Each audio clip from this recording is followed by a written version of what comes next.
Ny lanja Sorabavety teto amin'ny fitalaeva-patry ny fahasalamam-bahoaka ireo mpiasa eo anivon'ny ministera ny fahasalamam-bahoaka eto amin'ny faritry Boeny. Izy ireo no antsoina hoe mpandraharaha. Mitaky ny ampitovina zo azy ireo amin'ny mpiasa rehetra eo anivon'ny hôpitaly izay iasana izy ireo. Maro ireo zavatra izay tsy zakanay personnel administratif na hoe mpandraharaha ao amin'ny ministera ny fahasalamana. Isan'izany voalohany amin'izany ny fanaovana anay ho mpandraharaha reo ankilabao.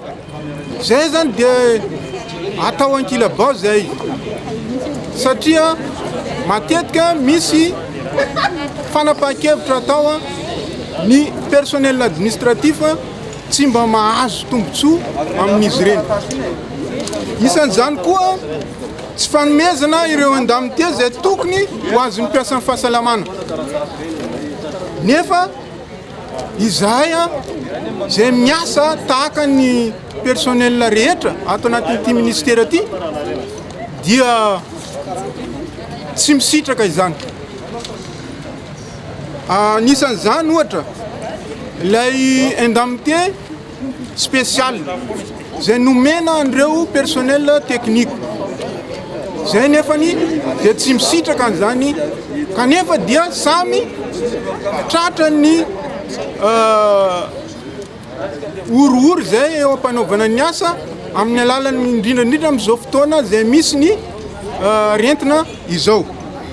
Isan'izany koa misy ny projet de décret zay efa nivolavolaina mba azahoanay ireo indemnité zay efa azon'ny personnel hafa ihany koa ato anatin'ity ministera ity. Zay mitentina eo amin'ny 2 ariary eo izy raha atambatra. Kanefa tsy mety azonay zany ary tsy mety vita sonia hatramin'izao zany projet de décret zany ka takinay koa zany.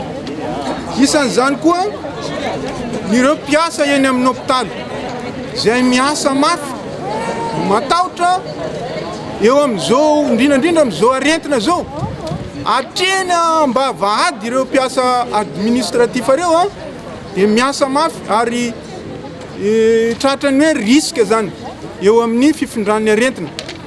Kanefa dia tadiavina ilika eo amin'ireo tombontsoa maro zay tokony ho azo. Ka izany rehetrarehetra zany dia tsy ekenay atreny ambavady ka hatrany amin'ny salle dia misy personnel administratif ka tokony hisitraka ny tombontsoa azon'ireo personnel hafa ihany koa. Ary anisan'ny zava-dehibe ihany koa mampiditra mpiasa ny ministera.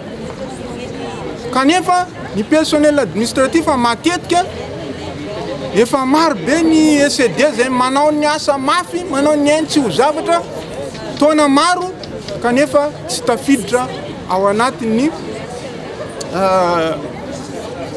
raikitra ho mpiasa raikitra zany izy ireo.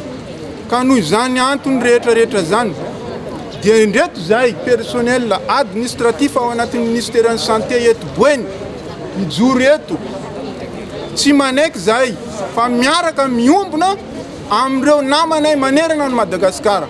Betsaka amin'izy ireo ihany koa hoy ny tatitra ny mbola tsy nandray ny karamany 5 volana lasa izay. Ny tsy fahazahoan'ireo mpiasa ECD karama hatramin'izao nefa zareo reo dia réquisitionné hatramin'ny natomboan'ity Covid ity nefa hatramin'izao dia mbola tsy nisitraka ny karama efa mandeha 5 volana depuis janvier mbola tsy nahazo karama dia ny fitakina andreo indemnité de suggestion, indemnité de logement, indemnité de risque zay tokony hitovisana amin'ireo corps rehetrarehetra eto anivon'ny ministera ny fahasalamam-bahoaka dia ny fanaovana ankilabao ny personnel administratif eto anivon'ny ministera amin'ireo zavatra tokony hisitrahana. Etsika fanerana niarahana tamin'ireo sampana nasionaly ity etsika ny tanterahana ny talata tolakandro ity.